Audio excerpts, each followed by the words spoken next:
अस्सलाम वालेकुम क्लास। आज हम लोग इंटेलिजेंस के बारे में पढ़ेंगे।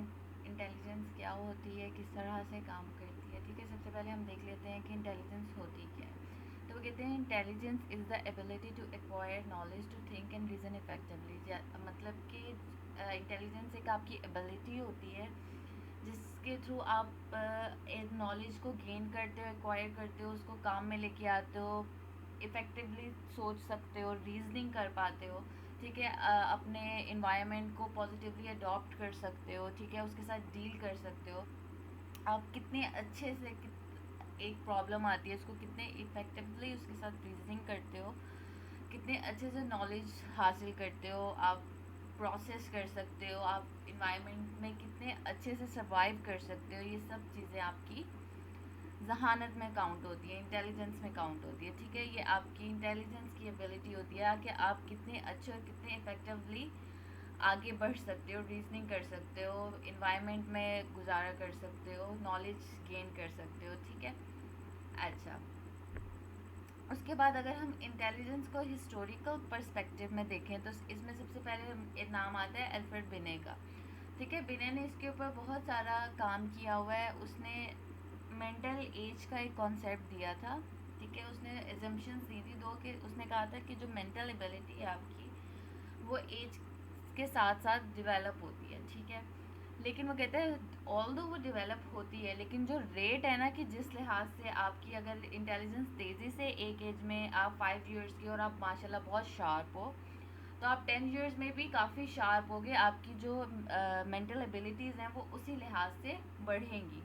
तो वो कहते हैं जो रेट होता है ना कि आप जो मेंटल एबिलिटीज़ हैं, कॉम्पिटेंस है, वो किससे गेन करोगे, वो कांस्टेंट रहती है। अगर तो आप 5 साल की उम्र में थोड़े कह लो कि आप इतने ज़हीन नहीं हो, आपको थोड़ा मसला होता है, आप स्लो लर्नर हो, तो आप 10 इयर्स में भी थोड़े से स्लो लर्नर ही रहोगे। आपको चीज़ें एक्वायर करने में, नॉलेज गेन करने में थोड़ा मसला होगा। ठीक है, अच्छा। उसके बाद वो कहते हैं जो एक मेंटल एज होती है, अल्फ्रेड बिने ने टेस्ट बनाए थे। ठीक है, और उसने स्कूल में देके उनके बच्चों पे अप्लाई किए थे ताकि वो उनकी मेंटल एज, एक होती है आपकी क्रॉनिक एज। क्रॉनिक एज जो होती है जो आपकी एक्चुअल एज होती है, जैसे कि अगर आपको आपकी बर्थ के बाद 5 इयर्स हो गए हैं, आप 5 इयर्स ओल्ड हो, तो ये आपकी क्रॉनिक एज है। लेकिन उसने कहा था एक होती है आपकी मेंटल एज। मेंटल एज क्या होती है कि आप जिस एज की प्रॉब्लम सॉल्व कर सकते हो। जैसे कि फॉर एग्जांपल अगर आप 10 इयर्स आपकी क्रॉनिक एज है, आप 10 साल की हो क्रॉनिक एज में, एक्चुअल जो आपकी एज है, लेकिन आप जो प्रॉब्लम सॉल्व कर सकते हो वो वाली जो 12 इयर्स का बच्चा करता है, या जो 12 इयर्स वाली प्रॉब्लम है, तो आपकी जो मेंटल एज है वो 12 इयर्स होगी, जबकि आपकी क्रॉनिक एज क्या है, 10 इयर्स। तो इसी तरह अगर आपकी क्रॉनिक एज 10 इयर्स है लेकिन आप स्लो लर्नर हो और आप 8 इयर्स वाली प्रॉब्लम्स इजीली सॉल्व कर पाते हो, 10 इयर्स वाली प्रॉब्लम सॉल्व नहीं कर पाते, तो आपकी मेंटल एज क्या होगी, 8 इयर्स होगी। ठीक है, तो बिने ने ये कॉन्सेप्ट दिया था। इसके बाद बिने के इसी मेंटल एज वाले कॉन्सेप्ट को जर्मन साइकोलॉजिस्ट थे विलियम, वो आगे लेके चले थे और उन्होंने इंटेलिजेंस क्वोशिएंट की बात की थी, जिसको हम आईक्यू भी कहते हैं। ठीक है, उसने कहा था कि कोई बंदा कितना इंटेलिजेंट है हम उससे मालूम कर सकते हैं। उसने एक फॉर्मूला दिया था। ठीक है, उसने कहा था कि जो आपकी मेंटल एज निकलती है कोई भी टेस्ट वगैरह सॉल्व करके, और जो एक आपकी एक्चुअल क्रॉनिकल एज होती है, उसको आपस में डिवाइड करके आप उसे मल्टीप्लाई करोगे 100 से, तो आपको आपका आईक्यू लेवल पता चल जाएगा। ठीक है, mental age by chronological age multiply by 100, तो इससे जो आंसर आएगा वो आपका क्या होगा, आपकी आईक्यू होगा। जैसे कि अगर आपकी क्रॉनिकल एज 10 इयर्स है और आपकी मेंटल एज 8 इयर्स है, तो आप 8/10 मल्टीप्लाई बाय 100 करोगे। ठीक है, इस तरह आपको आपका आईक्यू लेवल मिल जाएगा। ठीक है, अच्छा। उसके बाद अगर हम नेचर की बात करें इंटेलिजेंस की, तो वो इसमें हम सबसे पहले बात करते हैं जी फैक्टर की। जैसे कह लो intelligence as a general mental capacity. ठीक है, जनरल इंटेलिजेंस जी फैक्टर। अच्छा, इस पे स्पीयरमैन ने कहा था, काम किया था, उसने कंक्लूड की थी ये बात कि जो आपकी इंटेलेक्चुअल परफॉर्मेंस होती है ना, वो होती है आपके जी फैक्टर यानी कि जनरल इंटेलिजेंस और स्पेशल एबिलिटीज़ जो किसी भी टास्क को कंप्लीट करने के लिए लगती हैं, इन दोनों को मिला के पार्शली आपकी इंटेलेक्चुअल परफॉर्मेंस बनती है, ठीक है। ऑल्दो वो कहते हैं कि जो आपका जी फैक्टर है, जो आपकी जनरल इंटेलिजेंस है, वो बहुत ज़्यादा मेन की रोल प्ले करती है कोई भी टास्क करने के लिए, but means core role play करती है। लेकिन वो कहते हैं जो आपकी स्पेशल एबिलिटीज़ होती हैं वो भी पार्शली इफ़ेक्ट करती हैं। जैसे कि अगर आप कोई मैथमेटिक्स सीखना चाहते हो तो मेनली तो वो आपकी जो इंटेलिजेंस है उस पर डिपेंड करेंगी, लेकिन वो जो आपके अंदर स्पेसिफिक एबिलिटी होगी मैथमेटिक्स को लर्न करने की, आप नंबर्स को किस तरह से लर्न कर सकते हो, वो जो आपकी स्पेसिफिक एबिलिटी होगी, वो और जनरल इंटेलिजेंस मिल के आपकी इंटेलेक्चुअल परफॉर्मेंस बनाएगी, ठीक है। तो ये जी फैक्टर वाली थ्योरी थी। उसके बाद अगर हम intelligence as a specific mental abilities देखें तो जो स्पेयरमैन की कंक्लूजन थी वो थर्स्टोन ने चैलेंज किया था उसको रिजेक्ट कर दिया था। उसने कंक्लूड किया था कि जो आपकी मेंटल परफॉर्मेंस होती है वो सिर्फ और सिर्फ एक जी फैक्टर जनरल फैक्टर पे नहीं डिपेंड करती होती, बल्कि 7 डिस्टिंक्ट एबिलिटीज़ हैं जिन पे आपकी जो इंटेलिजेंस होती है, जो आपकी परफॉर्मेंस इंटेलेक्चुअल परफॉर्मेंस होती है, वो डिपेंड करती है। उसने प्राइमरी मेंटल एबिलिटीज़ भी बोला था उन 7 को। अच्छा, वो किस तरह है? एक उसने स्पेस बोली थी। स्पेस क्या होती है? वो कहते हैं reasoning about visual scenes, mean जो भी आप अपने विजुअल सीन देखते हो अपने आइज़ के थ्रू, उसके लिहाज से जो भी आप रीजनिंग करते हो, जिस तरह भी उसको परसीव करते हो, वो आपके स्पेस में आ जाता है, ठीक है। अब जैसे अगर आगे आप कह लो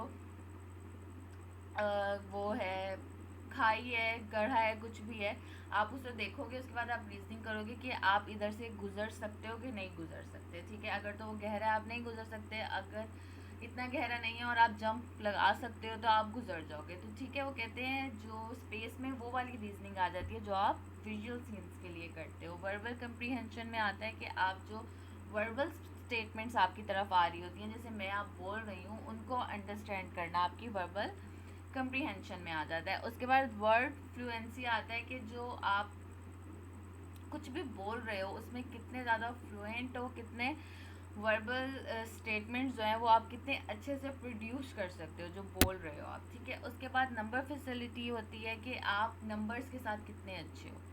होते हैं ना, बाज़ लोग नंबर्स में स्लो होते हैं, बाज़ लोग नंबर्स के साथ बहुत शार्प होते हैं, मैथमेटिक्स में वो बहुत अच्छे होते हैं। तो कहते हैं जो नंबर फैसिलिटी होती है आपकी, कि आप जो नंबर्स के साथ कितने अच्छे से डील कर पाते हो, ठीक है। उसके बाद अगर हम परसेप्चुअल स्पीड की बात करें तो वो कहते हैं ये होता है कि आप विजुअल जो पैटर्न्स होते हैं उनको रिकग्नाइज करना, ठीक है, वो आपकी परसेप्चुअल स्पीड होती है। जैसे कि अगर कोई बंदा आपके सामने आया, फ़ौरन उसका चेहरा देख के, विजुअल पैटर्न्स देख के आप उसको रिकग्नाइज करो, अच्छा 2 दिन पहले मैं इससे मिला था, ठीक है। ये आपकी परसेप्चुअल स्पीड होती है। रोड मेमोरी वो कहते हैं कि आप कितने अच्छे से चीज़ों को मेमोराइज कर पाते हो, वो चीज़ आ जाती है। उसके बाद रीजनिंग में बात करते हैं कि रीजनिंग होती है अगर आपके पास कोई नोवल, कोई न्यू प्रॉब्लम आती है जिससे आपने पहले कभी एनकाउंटर नहीं किया, जिससे एनकाउंटर नहीं हुआ आपका, तो आप उसके साथ कितने अच्छे से, कितने इफ़ेक्टिवली डील करते हो। तो वो कहते हैं ये जो 7 एबिलिटीज़ हैं ये मिल के आपकी इंटेलेक्चुअल परफॉर्मेंस या मेंटल परफॉर्मेंस बनाते हैं, ठीक है। अच्छा, अगर अगर आप यहाँ पर नोट करो तो इन्होंने जो एबिलिटी नेम का फर्स्ट वर्ड है उसको उन्होंने लिखा हुआ है। तो इसको हमने क्या बोला था? एक्रोनिम्स बोला था ना जब हमने मेमोरी पढ़ी थी, कि आप जब किसी भी चीज़ को याद करने के लिए उनके फर्स्ट वर्ड को ले लेते हो। अब जो ये रोट मेमोरी है इसके अंदर उन्होंने एम इसलिए लिया हुआ है क्योंकि बेसिकली मेमोराइजेशन के लिए जो मेमोरी का एम लेना ज़्यादा आप कह लो सेंसिबल लगता है, ठीक है। अच्छा, उसके बाद ये 7 एबिलिटीज़ हो गई, ठीक है। और उसके आगे की वो किस लिए यूज़ होती है, तो वो कहता था कि ये जो सारी होती हैं इनका मिल के आप काम करते हो, ठीक है।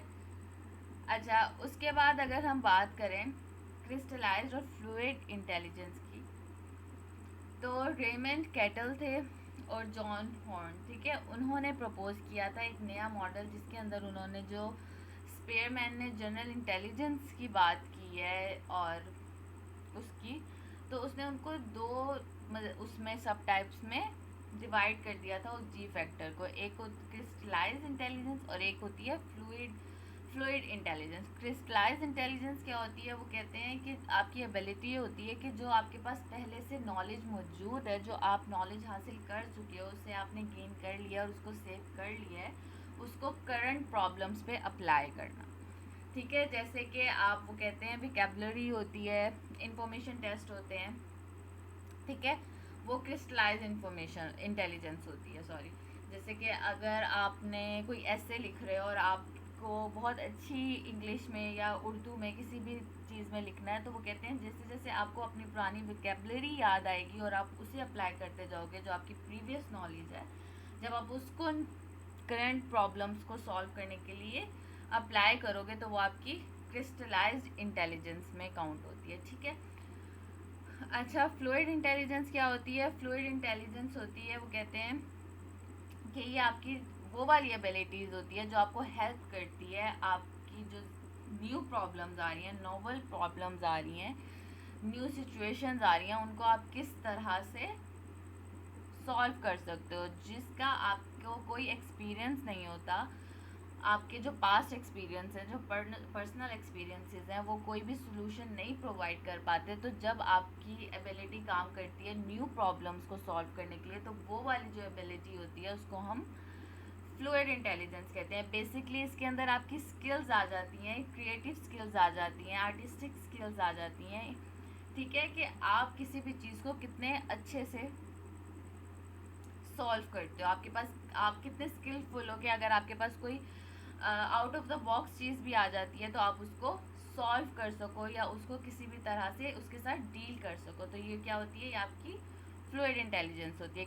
क्रिस्टलाइज इंटेलिजेंस क्या होती है कि आप अपनी प्रीवियस नॉलेज को करंट प्रॉब्लम्स पे अप्लाई करते हो, और जो फ्लूइड क्या होती है वो आपकी वो वाली एबिलिटीज़ होती है जो आपको नॉवल या न्यू प्रॉब्लम सिचुएशंस जो होती हैं, प्रॉब्लमेटिक सिचुएशंस होती हैं, उनके साथ डील करने में, उनको सॉल्व करने में जो हेल्प करती है, वो वाली जो एबिलिटी होती है वो आपकी फ्लूइड इंटेलिजेंस होती है। आई होप आप लोगों को समझ आ गया होगा। अल्लाह।